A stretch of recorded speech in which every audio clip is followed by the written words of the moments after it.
Hi, can we get started?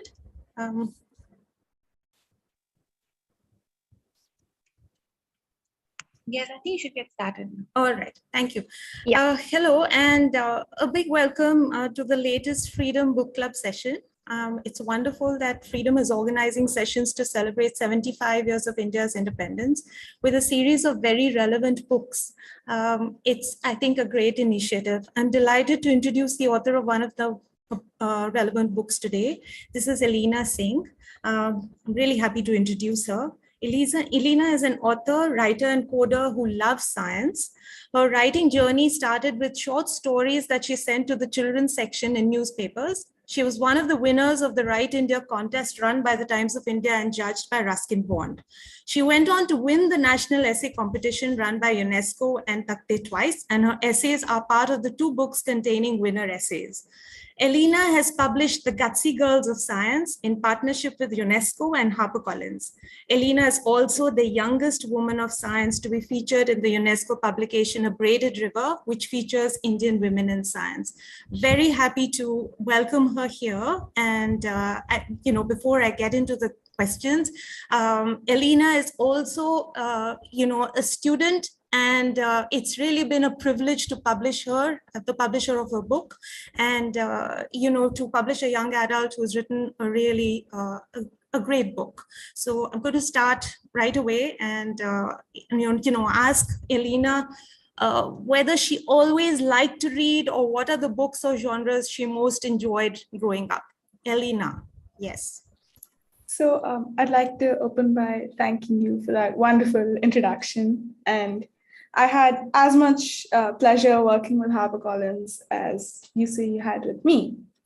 To answer your question, I actually love books and love reading to the point that my parents used to get, really bothered by it. They used to say, you've got your nose in a book all the time. Just come out and talk to us. And my journey as a reader is very interesting because, I kind of credit it to my parents. When I was like a slightly younger kid, around 10, 12, they actually cut off the cable to the TV. So I couldn't watch cartoons or, watch movies anymore. And so to fill up my free time, I sort of turned to books, and initially I turned to some of the younger fiction books for kids. So my favorites would have probably been all of Roald Dahl's works, really. They were pretty humorous and I think helped shape and develop my sense of humor as well. Calvin and Hobbes, of course, is like a classic for me. It's timeless. And interestingly enough, there's a book series called The Horrible Sciences that really caught my interest as a kid, and probably also actually got me interested in sciences as a whole. Of course, now as a 17-year-old, my reading tastes have changed a bit, and I read fiction and nonfiction both, right? So I have a slightly eclectic taste. My favorites would probably be Hitchhiker's Guide by Douglas Adams, and interestingly enough, a book called Black Holes by Stephen Hawking, where he manages to explain the concept of black holes, which is, a fairly complicated concept, pretty simply. Right. Yeah, I can see that something like a Carl Sagan might interest you as well. That would be something your mom would probably have, read, or she would probably want you to read. But that's another really good set of series. All right, I'll look into it. Yes. Thank you.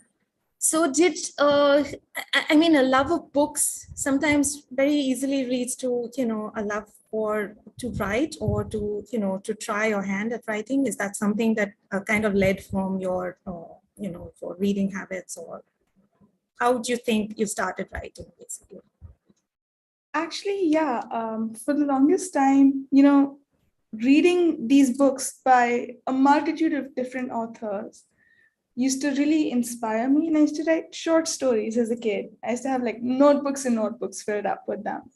And they didn't get anywhere, most of them. But a few of them I did, mail out to competitions and contests, and they got published. But, a mistake I made being inspired by other books was that I also tried to sort of fit into the voice of other authors, which, later on I realized that constraining myself to something that I'm really not like just because I admire the person who's made it Right. is probably a very big mistake and really stopped me from writing at a young age. Because I used to be like, for an example, there's this author, Rick Riordan. He used to write the Percy Jackson series, and I loved his work, and I loved how sarcastic and snarky he made the character.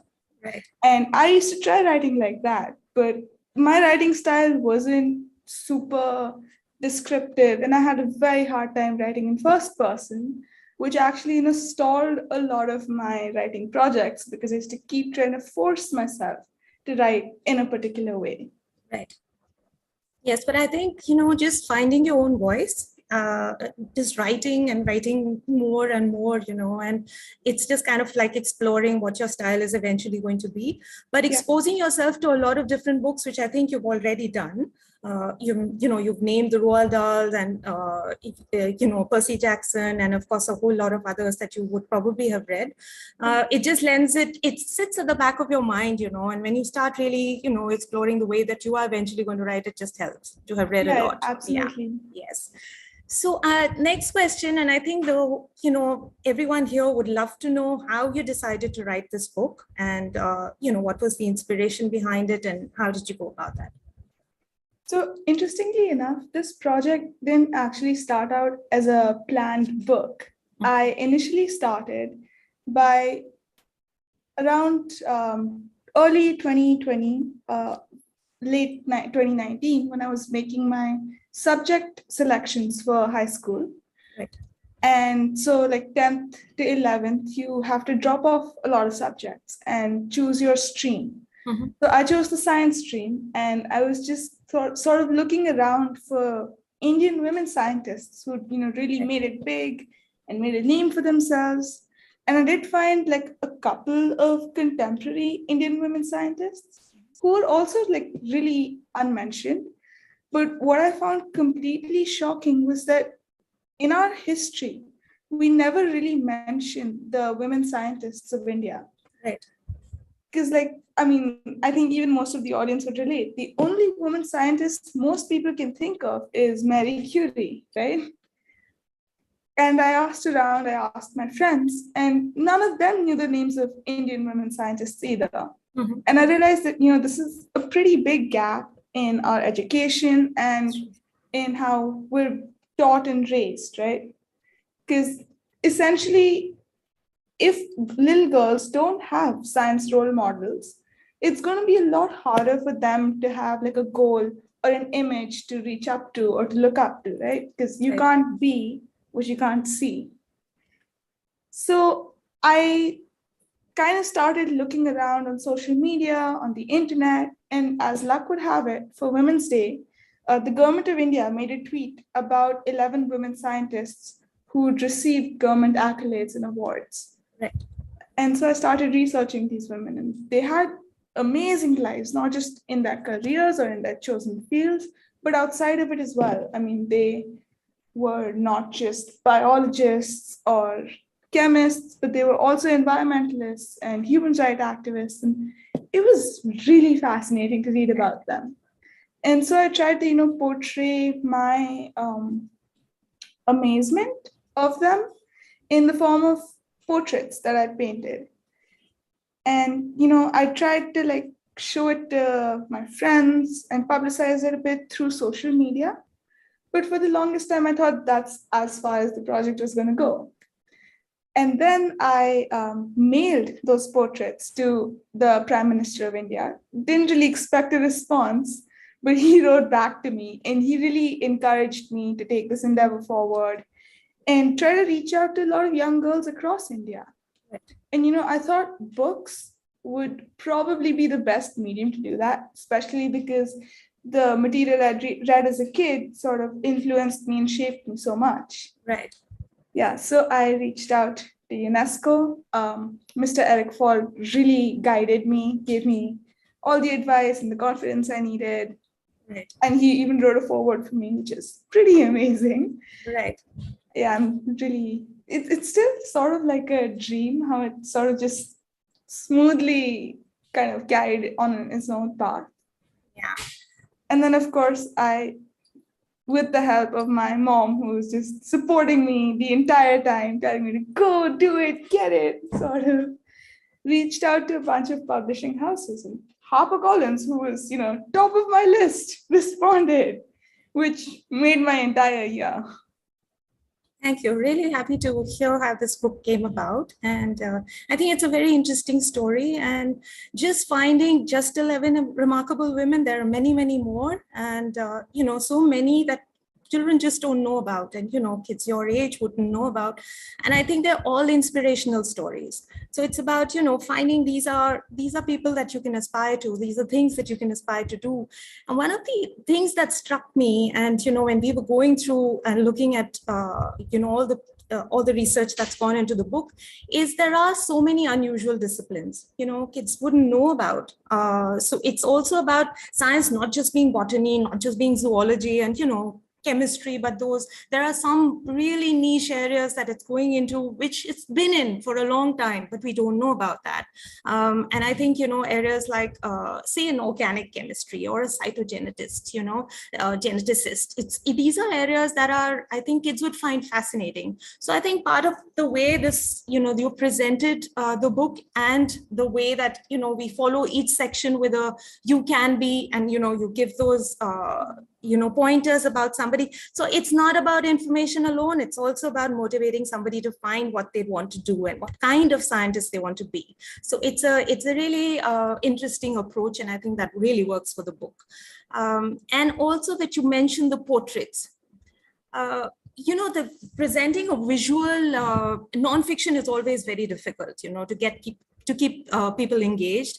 And the visual aspect is very important. So I think you've really done a good job with the portraits. Did you enjoy putting those together and painting them and your research behind them? Can you tell us a little bit about that? Sure. So for the portraits, I initially referred to, the Government of India tweet. Right. And a lot of the references for these portraits are from the tweet, but quite a few of them I found somewhere else as well. So, there are multiple archives. The Government of India has a site which does have information about these historic women. And it was honestly, I tried to gather as many references from as many perspectives as I could to get like a completely accurate picture. So a lot of time went into the research, yeah. But, I think, especially like you mentioned with the arts and activities where, engagement is hard for nonfiction books, especially for biographies, which are basically life stories of people and can get a little bit dry. I kind of went out on purpose to make it fun and bright and engaging for young kids, because I am trying to push this book towards 13 to 15-year-old kids who are making the decisions in school about what stream they're going to go into, what subjects they're going to pick, and whether they're veering towards science or not. Right. Yeah. And any particular favorite from among the 11 remarkable women you've written about, Elena? So my favorite would definitely be Janki Amal. She's a biologist, but she's also an environmental activist. And I thought that it was very interesting how she brought, these two fields together and was able to be a huge change maker. So she's in India, actually. We still owe a lot to her work because she made the sugarcane of India sweeter and more drought resistant, which meant that India could now grow their own sugarcane without having to rely on exports, which really helped India, especially post-independence when we were, not doing that well economically. Right. But she also saved Kerala's Silent Valley, right? There was about to be a dam built that would have completely destroyed the ecosystem there. Right. And she actually went to the government and petitioned and made sure that the Silent Valley would be a government protected zone. And I just thought that this is something that we don't see portrayed about scientists, because Right. the image is always the slightly distant ivory tower academic type, right? Right. Whereas Janki Amal didn't just, have theoretical knowledge or knowledge just in the field of science, Right. but she used it practically and applied it in so many different ways that are still affecting us today. And I just thought that that was really praiseworthy and very inspirational. Right.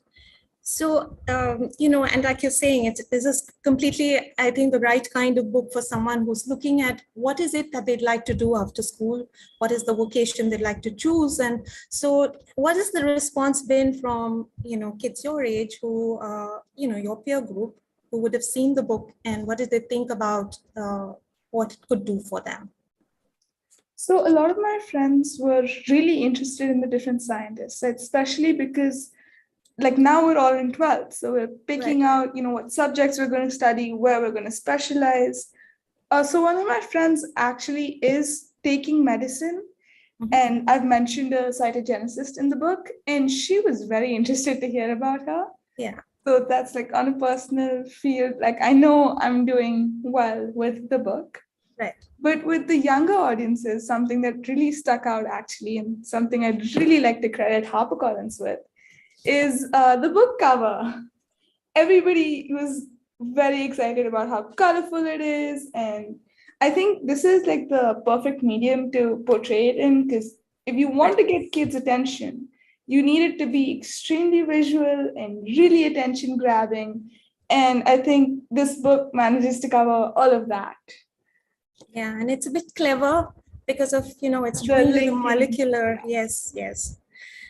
So, Elena, some things that you feel, for somebody who's reading your book, what, if you were to say, name 3 things that you think are completely like, the biggest USP of the book in terms of what you'd like it to do or how you'd like people to perceive it? So the first takeaway I think I want people to take from this book is the fact that there have been women in science, and there are women in science, and they're doing an incredible and amazing job, but they're not talked about or seen, which means that there'll be lesser and lesser women who feel like they can succeed in the field of science. I mean, currently only 14% of the researchers in India are women of science. And that's like a tiny number, right? We need to really fix that. And so one takeaway I'd like for people reading my book to have is to just, think about why this is and how we can solve it, because it has to be a group effort, right? One person standing and telling you that women should be in STEM is not really going to solve this. Right. The second takeaway I want, especially children, to take from this book is that science is not this super hard, difficult monolith of a subject, right?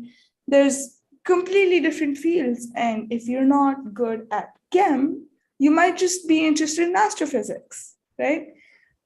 And that there's something there for everyone. And so you should just try your hand at it, see it, and it's really not as scary and difficult as high school makes it seem.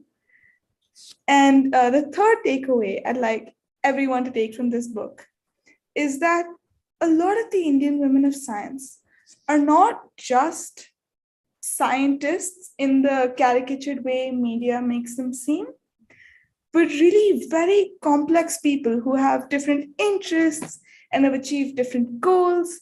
I mean, there's humanitarians, there's environmentalists, change makers of every shape, way, and form. And so I just want people to understand that, choosing one stream of study or choosing to do one thing in your career doesn't have to define your entire life for you. You can still make changes in incredibly different fields and in various different ways. I think those are really important points, Alina. And I'm going to pick on 2 of those first. it is, I think children are just so, they somehow just have this fear for math. They have a similar fear for science. And I think it's an interesting subject. It's just the way that, so many subjects just they get typecast almost, like, so history is considered boring when it is a really lively subject. And the same thing about science. I don't think they need to run away from it. You don't really need to, you can enjoy this subject without being scared of it.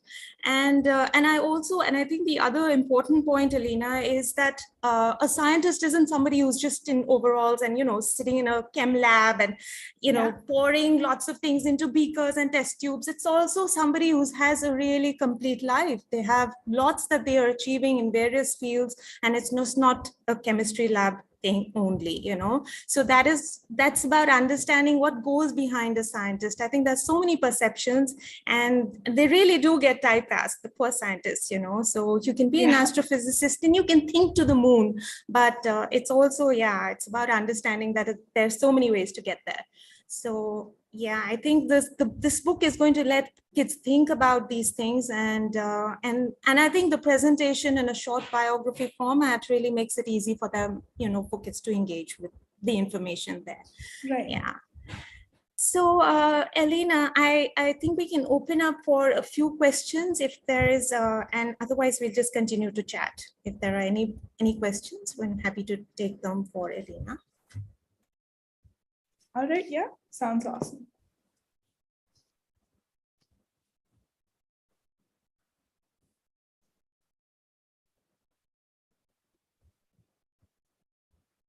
Okay, so while we're waiting for questions, hi Aditya, Elena, I have yes, granted you a permission to talk. You can just unmute yourselves and bring up the question. Yes, Yeah.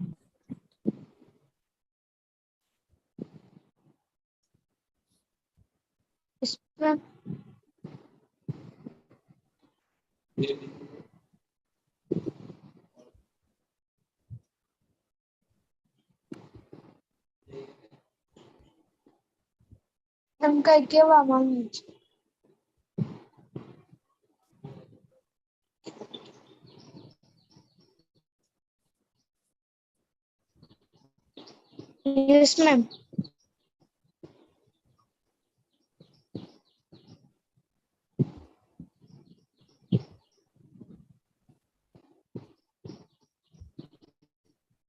I'm not sure we can hear the person who's I asking the can't, question. Should we just continue to chat then? Or maybe they can write in the Chat box. Chat box, yeah. Right. Okay, ma'am.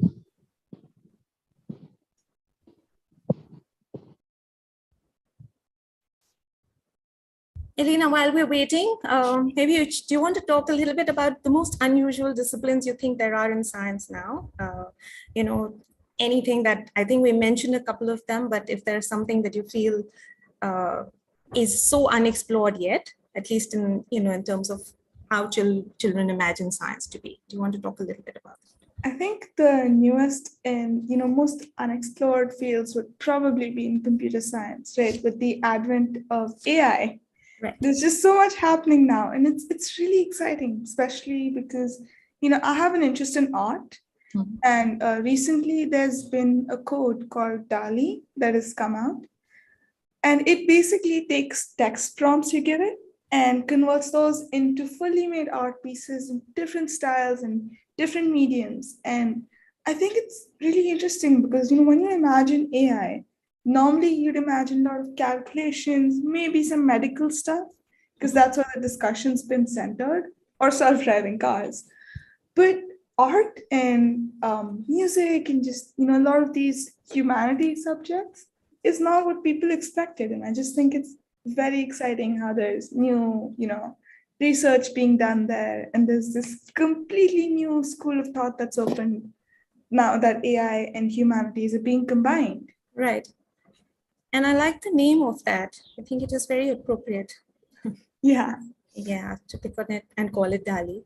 I think AI is completely stunning in terms of what it can achieve. It's right. from kind of like keeping an eye on what it is that you like. It could be an ice cream flavor and, you like a strawberry, and it's going to just be only, suggesting flavors like that the next time you're trying to search for something that is, like an ice cream flavored thing. So it is, it's a very interesting field. And I think you're also interested in coding, Elena. So yeah, I am. I Right. have done like a few coding contests and got like a couple of projects. I think it's really interesting, especially how neural networks work, right? Where it basically, the entire code sort of repeats itself and learns each time it's repeated. Okay. So yeah, I think it's sort of like basically what you do is you give it a lot of data Mhm. and you start classifying the data and you run the code, and each time the code is run, right, it reclassifies the data and it gets more and more accurate, and it essentially learns how to classify that data. And I think that is pretty cool because it's exactly how the neurons of a child work, right? You teach them something, they get it wrong, you teach them again, and over time accuracy builds and familiarity builds. Right. Yeah. So I think neural networks are just fascinating as a concept. So, Elena, and you kind of now, you're in senior school, and are you looking forward to, studying? What the studies are they going to be science, or have you made up your mind about that? And I think it is something that kids will probably be very fascinated to know, that you're in senior school and you've done a book and you've done a whole lot of other things, and you're trying to, and you've also done a lot of, you're managing your art and your research and all of that. So what's up next? So right now I'm sort of focusing on data science and statistics mostly because, as a field, I'd recently given a statistics exam, and it was just very interesting looking at the different applications, looking at the applications in AI of statistics and data science, but also just in multiple fields, right? I mean, if you have data or just any information, then statistics can help you organize it and sort of make sense of it, right? So there's no field that's untouched by maths or by stats, which I think is a pretty fascinating thing. So it's why I'm trying to do higher studies in stats. And of course, I'm planning on minoring in arts because it's, passion, and I really love doing it as a sort of de-stressor. Mhm. So I think a mix of stats and art. It's a little out there, but it's what I've got my heart set on. Sounds good. Elena, I'm going to try to see if we can pull up what the question is. Yes, here it is. Ma'am, how many hours have you devoted to writing this book, Elena? So I started writing in 2020, which was when the lockdown happened and the pandemic was on. And as bad as the lockdown was, it did help me in the way that I had a lot of free time on my hands, which was very important because I was writing this book about the same time that I was doing my 10th and 11th. So absolutely did need the time outside of academics. And depending on, the academic rigor required and whether it was testing time, like exam season or not, I gave around an hour to like 3.5 hours every day to the book. It was a slightly long project, especially with all of the research required for these, scientists, their lives, all the information on them, and of course the portrait making. But I'm really glad I put in the effort and took the time to do it. I'm very glad to, Elena. Thank you so much. I think if there are no more questions, yes, then we're mostly done. It really, one of the things I think about the book club sessions that fREADom is setting up, and they really will, they've gone so well so far, is the fact that, of course, this book really does highlight the women who have had such remarkable careers and, to bring forward all of that. And as part of the 75-year celebrations, I think this is a really good initiative. So it's been so good talking to you, Elena. Thank you. Same to you, ma'am. Thank you so much for I having think we me. might have one question from Priya. All right. Okay. Priya, do you have a question?